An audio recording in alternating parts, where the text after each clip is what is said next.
Dans cette vidéo, je vais vous expliquer comment placer le symbole d'un voltmètre sur un schéma normalisé en fonction de la mesure de tension demandée.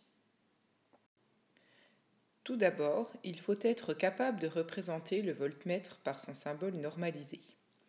Ensuite, il faut savoir que le voltmètre se branche en dérivation entre les deux bornes du dipôle dont je veux mesurer la tension électrique.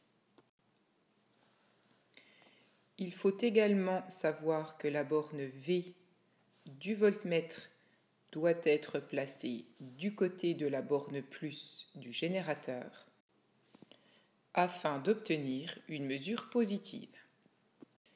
Je veux mesurer la tension entre les deux bornes de la lampe L1. Je commence par repérer les bornes de L1 sur le schéma. Le voltmètre sera placé en dérivation entre les deux bornes de L1. Il me reste à indiquer les bornes V et COM du voltmètre. Pour cela, je repère la borne plus du générateur sur le schéma. La borne V du voltmètre sera placée du côté de la borne plus du générateur.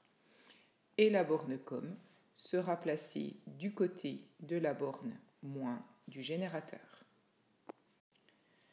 Je veux mesurer la tension entre les deux bornes du moteur.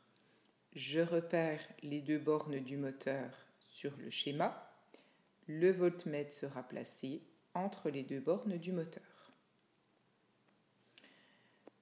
Je repère la borne plus du générateur qui ici est une pile.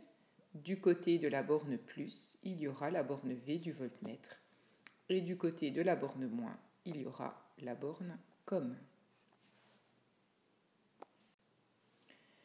Sur ce schéma, le voltmètre est placé entre les deux bornes du résistor.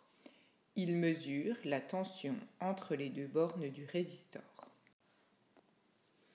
La borne V du voltmètre a été placée du côté de la borne moins du générateur. La mesure sera donc négative.